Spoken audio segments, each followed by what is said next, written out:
SDK.finance. Withdrawal operation.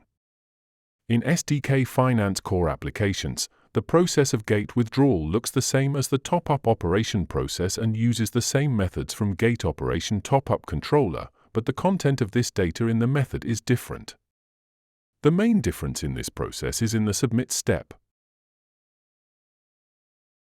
On submit, we try to init an operation, but we use a different method implemented in Gate Manager for withdrawal operations. In this case, we should choose the redeem sender strategy. Next, in this case, we prepare this operation, check some pair fields, and in the internal send method, delegate this controller Gate Manager the operation to init the withdrawal operation, choose redeem sender strategy. Next, call the method sendWithdrawal. This method belongs to the Withdrawal Sender Gate Manager interface and is implemented in CorefyGateManager. In CorefyGateManager, you can see the initPayout method. In this method, we build a request and init an operation via the Corefy private client and receive the callback response, and then receive the callback from Corefy. Let's observe this process via Postman. First of all, we should authorize. Next, I choose the special methods, providers and services which support withdrawal operations for such coin user account. It's Corefy with service payment.card.euro. Next, we should calculate an amount and commission. The commission will be 3. We set up this commission profile. Organization type individual and contract type base for our user. We will choose Corefy and the operations withdrawal. You see, the contract commission amount is 3 and the vendor commission amount is 2.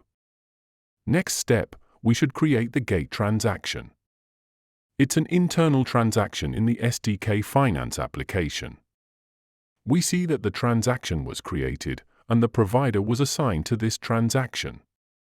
The state or status of this transaction is provider_assigned. Next, we should get the pair fields for this operation execution.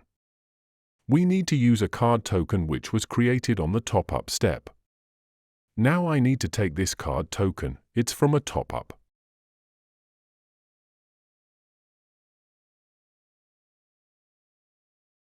We use 2 types of cards, with 3DS and without.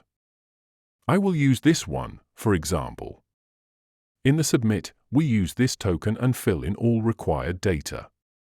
Next, operation is created in pending status, and we should check the status.